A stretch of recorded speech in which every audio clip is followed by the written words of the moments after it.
Véritable success story de la radio Espace Guinée, les Grandes Gueules, détentrices des meilleurs scores radio en Guinée, de la meilleure émission talk show, a donné le créneau horaire du départ au bureau et du retour à la maison, récoltant depuis des années consécutives le titre d'émission la plus écoutée en Guinée, toutes catégories confondues. Un grand total de plus de 5 millions d'auditeurs ont été fidèles au talk show Les GG, diffusé jour après jour sur toutes les stations du réseau Adafo Média de 9h à 10h30, un exploit qui restera longtemps dans les annales de la bande FM en Guinée. Merci à vous qui nous rejoignez du côté de Cancan sur Radio Espace Cancan, évidemment. Vous nous écoutez à Kindia sur Kania Zik. Vous êtes à l'international. Bienvenue si c'est maintenant que vous le faites. Continuez à réagir. Le contact s'affiche juste en bas de l'écran. Sur Twitter, entre autres, je vous conseille fortement, avec plaisir. Nous allons relayer vos messages dans un instant sur cette antenne. À la une, l'UFDG, la principale force politique de l'opposition guinéenne, qui accuse le pouvoir d'Alpha Condé d'avoir voulu attenter donc à nouveau à la vie de son leader, et la cellule d'Alain Diallo. Celui-ci regagné Conakry ce samedi 16 février après plus d'un mois d'absence sur le chemin menant donc au siège du parti. À la minière, des accrochages ont éclaté entre les partisans du chef de file de l'opposition guinéenne et les agents des forces de sécurité. Le leader de l'UFDG, dont le véhicule, vous le voyez à l'instant à l'image, fut endommagé dans ces heures, dit y avoir perdu donc conscience, du moins momentanément, à cause d'une trop forte pression de gaz lacrymogène tiré par la police. Que s'est-il passé réellement? Nous posons cette question ce matin. De quel élément de preuve dispose l'UFDG pour accuser le régime d'Alpha Condé d'avoir voulu attenter à la vie de son leader? Le témoin oculaire avec nous dans ce studio, vous le voyez à l'écran, monsieur Kalimodi Yansani, vice-président de l'UFDG. Et par téléphone, nous allons joindre évidemment monsieur Mamadou Camara, contrôleur général, porte-parole donc de la police nationale. Vous allez les entendre ce matin dans notre émission Les Grandes Gueules. Et beaucoup de réactions ce matin, évidemment, avec les auditeurs sur Twitter, entre autres. Nous avons cet auditeur qui nous écrit, c'est Kewel Adra sur Twitter. Je ne suis pas de l'opposition, je suis le peuple. Et vous osez parler du peuple. Il pose cette question ce matin. Kono en Ersata, je jure, tu me parles de réforme, tu me parles de peuple, comme si ces deux choses existaient dans votre langage. Allez-y, modifiez la constitution. Et qu'en pense plus, c'est FDP. Voilà, je comprends pas du tout le sens du message, mon cher ami. Donc voilà, on va rester dans le sillage avec cette autre réaction. Je pense que on l'a déjà lu. Sinon, toujours sur Twitter, on a Adama de Myriam qui réagit sur le hashtag Espace GG. Bonjour. La politique est une danse. Quand on marche sur le pied de l'autre, on te met à l'égard. Donc c'est Adama de Myriam qui nous envoie ce message. On reste toujours dans le sillage sur le hashtag Espace GG avec cet autre auditeur, Abdul Aliou Wereya, GN. Bonjour Lamine, bonjour à toute l'équipe. En Guinée, on va beau parler de lutte contre la corruption, ça n'aboutira à rien du tout, quand même, car même ceux qui luttent contre ce phénomène sont corrompus jusqu'à la moelle épinière. C'est un auditeur qui nous envoie ce message. Sinon, on a Alpha Oumar Barry qui réagit aussi sur Twitter, hashtag Espace GG. Bonjour les grandes gueules. Monsieur le Premier ministre, monsieur le Premier des ministres a créé une institution imaginaire dans sa tête pour bien voler les recettes. Nous sommes gouvernés par des personnes qui n'ont aucun respect vis-à-vis des personnes qui le gouvernent. Voilà. On reste dans le siège avec Youssef Kaba qui réagit aussi. Bonjour les grandes gueules. Pardon, excusez-moi. Voilà. N'espérons plus rien de cette gestion qui est le meilleur exemple de gestion malsaine. En Guinée, un seul politique se démarque des autres par sa constance, sa rigueur et ses compétences.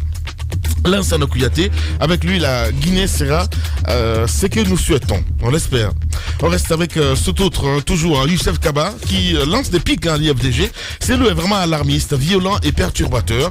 Ça c'est un gars du PEDN voilà, qui réagit ce matin. Nous avons accueilli Lansana Kouyaté mercredi sans incident. Les militants de l'IFDG ne veulent-ils pas s'inspirer de ceux de PEDN dont le pacifisme est à citer en exemple au lieu d'être dans la victimisation? C'est Youssef Kaba du côté de PEDN qui réagit. Je comprends pas. Allez. Ouais, c'est quand même. Non mais c'est de bonne guerre. C'est chaque camp. Ouais, c'est de bonne guerre. C'est politique. Merci chaque camp politique regarde ces événements sous un prisme qui lui convient. il va de soi que le RPG Arc-en-Ciel a forcément une autre lecture des événements du samedi. Donc, Dieu faisant bien les choses, nous avons l'un des témoins oculaires de ce qui s'est passé avec nous dans ce studio en la personne de M. Kalimodou Hassani. Oui, évidemment. Thomas, tu veux dire quelque chose? Moi, je suis juste. Moi, ce que je voulais tout simplement dire, c'est quand même de m'indigner par rapport à ce qui s'est passé. Je pense que c'est ça procède de ce qui est en vigueur dans notre pays depuis quand même plus de 6 mois. Les manifestations politiques ne sont plus permises en Guinée. Justement. Je ne peux pas croire. C'est une violation. Je ne peux pas croire que. Bon, c'est vrai que j'ai entendu le message d'un auditeur tout à l'heure qui dit pourquoi les militants de l'FDG ne font pas comme ceux du PEDN. C'est de bonne guerre. C'est du Soit. Voilà. Mais je crois que les grandes gueules. Je crois qu'on ne peut pas interdire à un parti politique, à ses militants de se rassembler lorsqu'ils veulent le faire pour offrir un accueil digne de ce nom à leur leader. C'est tout à fait le droit de l'UFDG. Donc c'est qui est pathétique à Baïkar. Je ne sais pas si tu remarques un petit peu, c'est que le chef de file de l'opposition est devenu l'opposant dont tout le monde s'oppose. Tu vois que ça soit de l'opposition. Mais bien entendu. Bien entendu. Mais c'est bizarre. Oui, mais bien entendu. J'arrive pas à comprendre. Oui, mais c'est lui qui est. L'honorable est tout sourire. La question qu'on se pose. La question qu'on se pose. C'est bizarre. Oui. Honnêtement. Bonjour Kalimodou Hassani. Bonjour les grandes gueules. Bienvenue chez les GG. En préparant l'émission, Abakar m'a dit que vous êtes une grande gueule. Non, moi je suis une petite gueule. Alors il y a cette réflexion de Lamine que vous appréciez, mais parfaitement. Mais c'est tout simple. Hein. Allah a eu, l'FDG a eu à Guinée 2000 élus. Ouais. Ça se fait, hein. 120 maires en Guinée aujourd'hui. On est parti de 0 pour être à 120 maires. Malgré le vol que vous connaissez, malgré le brimade que vous connaissez, malgré le hold-up, le braquage que vous avez suivi à Matoto ici, nous avons pu avoir jusqu'à aujourd'hui 120 maires sur le territoire national. 2000 élus. Ceux qui se disent ici, parti ceci, parti cela, parti modèle et tout, il y en a qui ne même pas 10 élus sur la République. Donc c'est de bonne guerre. C'est de bonne guerre, c'est bien dit. Mais attendez, modèle quand même c'est Poussin, hein, voilà. Donc quand on compare entre même modèle, je pense qu'il ne fait pas allusion forcément au mouvement de Aliouba. D'accord. Moi je vois plutôt je comprends des modèles. La pique à aller vers Dr Faya Milimouno. Entre autres. Bon, Dr Faya c'est un ami, un cadre quand même. On fait de la politique là, monsieur. Mais mon cher ami, nous avons 120 maires. À un moment donné, Dr Faya avait demandé qu'on se retire du processus. Est-ce que vous n'êtes pas victime de chantage finalement à la fin du compte? Parce que beaucoup de leaders que nous rencontrons, monsieur Kalimodou, on va s'écouter. Beaucoup de leaders que nous écoutons, que nous rencontrons, souvent se disent non, l'UFDG n'aime pas partager. Beaucoup se disent on est parti parce qu'on est frustré. À la fin du compte, est-ce que vous n'êtes pas victime de chantage? On va partager quoi? Le pouvoir. Mais on vote pour moi, je vous donne mon pouvoir à qui? C'est pas possible ça. Attendez, nous allons à la pêche. Non mais attendez. Nous allons à la pêche. Chacun pêche ce qui doit. Oui, mais on se souvient qu'en 2013, pourtant, vous aviez, par exemple, ici dans cette commune de Matoto, vous aviez soutenu notamment à l'uninominal l'UFR. Est-ce que ça veut dire que finalement l'UFDG s'est repliée sur elle-même parce que ses anciens alliés n'ont pas joué le jeu, n'ont pas joué franc jeu? Non seulement nous avons soutenu l'UFR ici à Matoto, qui a fait la campagne pour M. Doumbouya. Nous avons soutenu l'UFR également à Matam. Nous avons soutenu l'UFR à Boké. Et nous avons soutenu l'UFR à Kaloum. L'UFR avait ici 50 000 voix. L'UFDG 75 000 voix. Le RPG avait 103 000 voix. Au proportionnel. Non, proportionnel. Voilà. Lorsqu'on s'est ajouté, l'UFDG s'est ajouté à l'UFR ici à Matoto, les 50 000 voix sont passées à 106 000 voix. Le RPG est resté à 103 000 voix. C'est ce qui a créé des problèmes ici, vous vous rappelez. On a fait 2 semaines ici, faire des comptes et tout ça là. Entre Tos et non, pas Mohamed. Tos c'est nouveau. Moi je parle de Doumbouya. Ça, c'est oui, mais c'était Doumbouya et Tos encore. Ah oui, Tos encore. Voilà. Donc l'UFR est passé ici. Ça c'est une vieille histoire. On ne parle pas de ça aujourd'hui. On ne le regrette pas. On l'a fait, on ne le regrette pas. Vous avez vu qu'on a donné des postes de députés à des chefs de partis politiques ici. et la nouvelle génération, la MGR.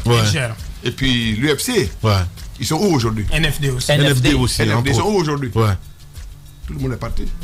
Donc maintenant, nous avons compris. Chacun pour soi. Dieu pour tous. Vous avez le sentiment que vous avez le sentiment que vos partenaires, vos ex-partenaires, se sont joués de vous. Bon, je peux pas les profiter de votre position de leader. Dans la vie, il y a toujours une leçon qu'on tire du passé, de l'expérience. La vie, c'est l'expérience qu'on accumule. On va revenir sur le sujet, si vous voulez bien, mes chers amis. On va terminer ça. Lamine. Il a dit chacun pour soi. Voilà. Dieu pour tous. C'est quand même le propos du parti du chef de file de l'opposition. C'est le leader de l'opposition. Les grandes gueules. Chef de file. Lorsque vous dites à la file, désormais, allez pour vous, moi je vais pour moi, est-ce que vous pensez que c'est stratégiquement prolifique? Est-ce que c'est bénéfique par rapport, par exemple, aux enjeux, permettez-moi de terminer, aux enjeux de glissement de calendrier qui nous ploient sur la tête, le 3e mandat, comme vous êtes en train de voir tout le débat, lorsque vous sortez un tel propos, est-ce que vous pensez que ce n'aurait pas été mieux pour vous de garder ce genre de propos pour vous et de faire en sorte qu'il y ait plus de rassemblement autour de vous? Il vaut mieux que chacun serre sa ceinture, se prépare, aller faire la chasse et qu'on mette ensemble ce qu'on aura recueilli. Que de dire, bon, tout le monde s'aligne derrière une personne et puis si elle gagne, c'est bon, si elle ne gagne pas, c'est pas possible. Chacun pour soi, Dieu pour tous. Ne voyez pas ça mal, ce n'est pas péjoratif, ce n'est pas c'est pas nous glorifier. On veut que chacun fasse un effort dans son fief, dans sa famille, parmi ses amis, pour recueillir le maximum de clients, le maximum de militants, pour qu'on mette maintenant les grandes gueules. Vous dites vous-même. Mais vous m'avez compris quand même. Bien. En fait, non, mais Lamine, on va peut-être le laisser, mais moi, il y a quelque chose qui c'est pas très absolument, c'est pas très cohérent. Lorsque vous avez dit que ce sont des partis qui ne valent rien, et ensuite vous venez dire nous voulons qu'ils fassent des efforts chez eux. Personne n'a dit dans ce sujet. Vous avez rappelé plusieurs fois. Vous avez rappelé plusieurs fois. Nous avons 120 et c'est comme ça. 120 élus et vous avez dit ils n'ont que 10. C'est quand même. Mais si vous n'avez que 10, vous n'avez que 10. Bien. Vous savez vous-même, vous savez ce que c'est. Non, c'est vous qui qualifiez comme ça. D'accord. Si vous avez 10, vous avez 10. Voilà. On revient. Le vote aussi est fait pour ça, non?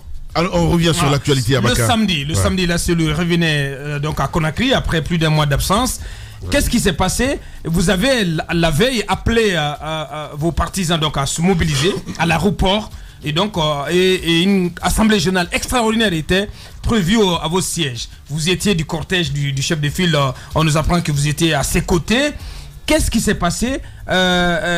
Vous décrivez-nous le cortège, le cheminement du cortège jusqu'à hauteur d'Amdalaï, où ces échauffourées, ces accrochages ont éclaté. Quel est votre récit? Justement, quand on sait aussi qu'à la veille, il y a eu des rumeurs, des messages qui ont circulé, Kalemodou. Pour dire quoi? Pour dire qu'il y aura des incidents. Que vous prépariez, vos militants, disons les choses, que vous prépariez vos militants à attaquer les PA. De toutes les façons, la presse était représentée. Je crois que vous étiez représenté par les journalistes, non? Je ne peux que compléter son compte rendu. Moi, j'ai reçu Elaï Sello à 9h35 comme ça, son avion atterri. Et de là, on a pris les véhicules pour le siège, où les militants nous attendaient.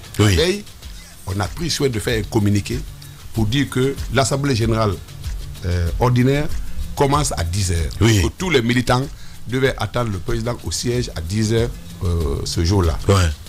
Donc, mais au début, autour de l'aéroport, il y avait déjà 10 véhicules de police. J'ai même vu le BSP. BSP, c'est quoi d'ailleurs? C'est bataillon spécial de la présidence, je crois. Qui était là aussi. Avec le camion lanceur d'eau chaude ou d'eau fraîche, je ne sais pas. Non, c'est pas les Mamba, ça. Ça, c'est des grosses citernes chargées d'eau. Alors, on a commencé le circuit. Dès qu'on est arrivé au niveau du carrefour de l'hôpital international, on a vu les motards autour de nous. Tout le monde est sorti. Avant d'arriver à Bambeto, on avait fait le plein déjà de la route. La police n'était pas visible. Mais la presse était dans une Jeep découverte, une double cabine qui était devant nous juste. Arrivé à Bambeto, c'était le plein, on a continué calmement jusqu'au niveau de la mosquée de Bambeto là, et puis il y a un PA devant à gauche, où j'ai vu des militaires vraiment habillés en tenue de combat, comme vous avez connu la Grèce antique, hein? les combattants de la Grèce antique, hein, comment ils sont baraqués comme des cosmonautes. Mais les grandes gueules. Honnêtement, c'est des militaires, ils étaient au respect. C'était calme. Vraiment. Nous, on était sur le toit du véhicule. Je n'ai pas observé à distance, j'étais vraiment donc acteur présent. Alain Selou les saluait amicalement et les gens se mettaient vraiment au garde à vous, le respect et tout. Et on avait pris soin de mettre nos militants de la sécurité avec des casquettes pour qu'ils soient identifiés, qui faisaient l'interface entre ces PA et les militants qui passaient. Et donc, au fur et à mesure qu'on avançait, la foule grandissait. Et on a vu même une solo qui était venue devant nous avec ces lots-là, mais tout le monde dansait. Même ces lots dansait sur le toit du véhicule. Les grandes gueules. Après, mon frère, quelqu'un vient nous souffler. Ah, on veut vous attaquer. Qui vous a dit ça? Quelqu'un. Non, vous êtes religieux. Non. Kalemodou, ça ne passe pas. Bien. Dans la foule. Oui. Je ne connais pas tout le monde. Oui. Après, il paraît qu'il y a un problème. J'ai dit non, président, c'est trop calme ça. Non. J'ai dit, vous avez vu les gens qui sont derrière nous? Non. Tout est calme. Non, Kalemodou. Non, Kalemodou. C'est quand même l'UFDG. Oui. Quelqu'un, n'importe qui vous voulez dire, vient vous souffler qu'on veut vous attaquer. Qui a une attaque en cours. Non. Vous connaissez les grandes gueules.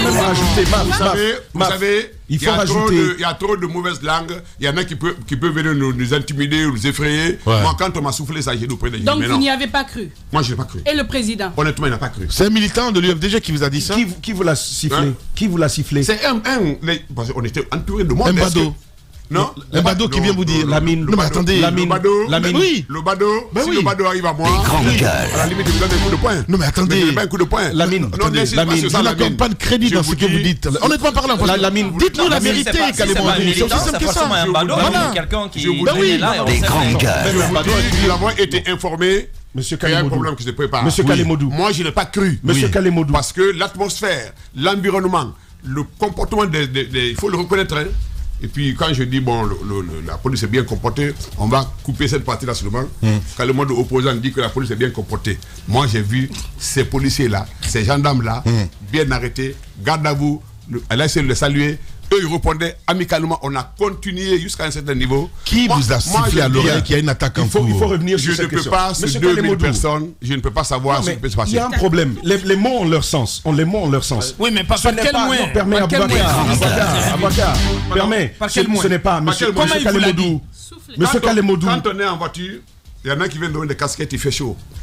D'autres nous donnent des mouchoirs. D'autres nous donnent de l'eau à boire. D'autres viennent nous dire, nous saluer. Il y en a qui forcent même arrêter le véhicule, saluer le leader. D'autres viennent dire, attention, il y a des gens derrière. Vous ne pouvez pas identifier tout le monde. Non, vous devez quand même, c'est sérieux ce qui est arrivé. Un véhicule a été endommagé, nous condamnons cette violence-là. Mais vous avez utilisé un terme bien simple. Quelqu'un vous a sifflé. Oui. Qu'il y a une attaque en cours. Sifflé. Non. Vous savez bien ce que ça veut dire. Ce n'est pas un cri que vous avez entendu. Ça veut dire qu'il s'est rapproché de vous. Et il vous a dit à l'oreille. Les grandes gueules.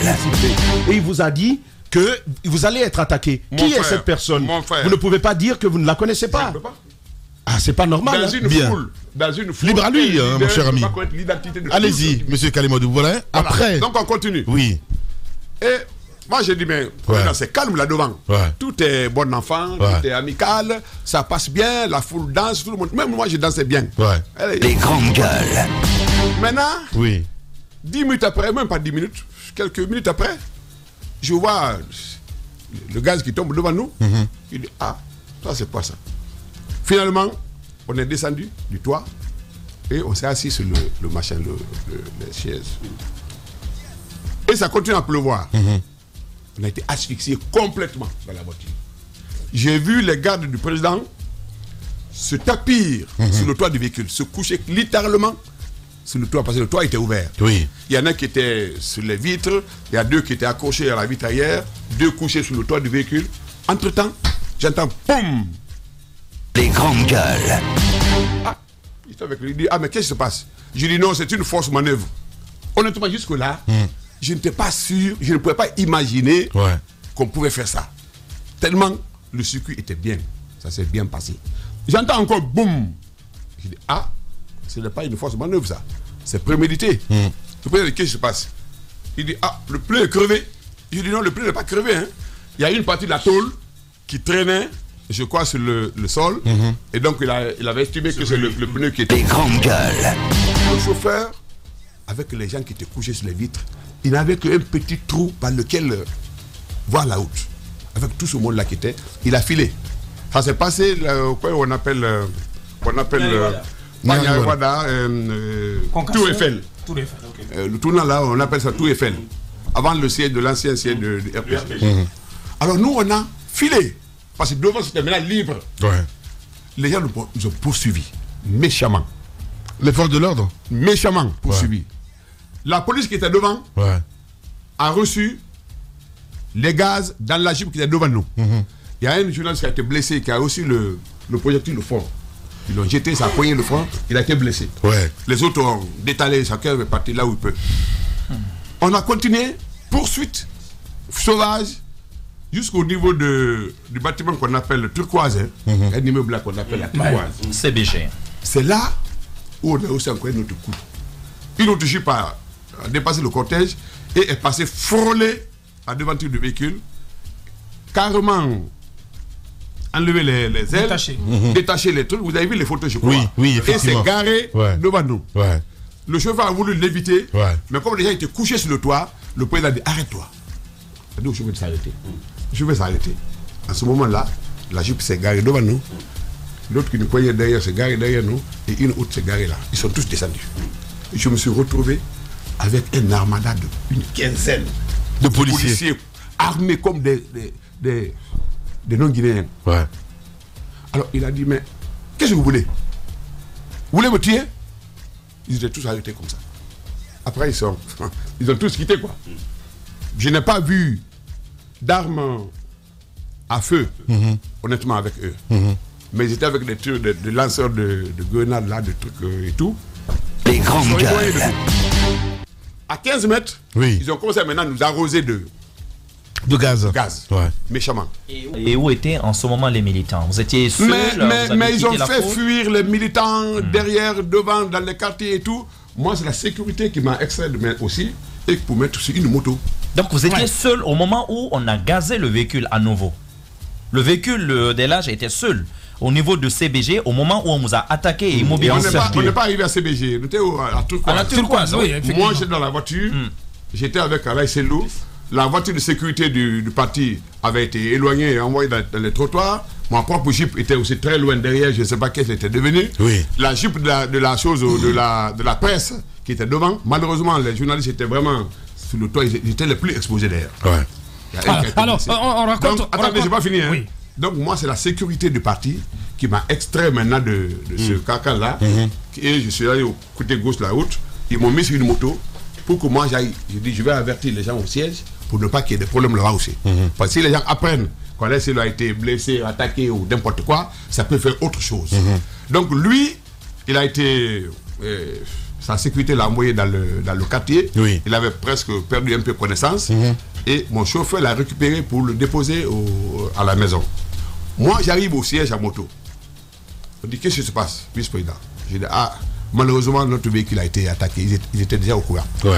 La foule déferlait vers la route. J'ai demandé à tout le monde de rentrer. Entre-temps, une autre colonne de policiers est venue, cette fois-ci du côté de Bellevue. Mon frère, des bouteilles de gaz pulvérisées le siège du parti. Pulvériser le siège du parti. Vous savez, on est dans un couloir là, il faut emprunter un couloir. Les gens les femmes se sont blessées. Il y a une femme là que j'ai vue qui a des lunettes pharmaceutiques, ses liens sont cassés. Heureusement, on a un siège qui est prévu avec 5 portes, évacuation rapide. Et moi aussi, là aussi, on m'a encore évacué en tant que responsable pour aller me retrouver à Dixine. Voilà ce qui s'est passé. Honnêtement. Bien. On va écouter la version de la police dans un instant. Évidemment, monsieur Mamadou Camara, qui nous en a appelé, contrôleur général, porte-parole donc de la police nationale sur Espace TV. Il se passe dans la vie politique tant d'événements inattendus, bizarres, que la Guinée paraît fumer la moquette. Chez les GG, la politique, vie de société, les grandes gueules, pour l'intérêt de la Guinée.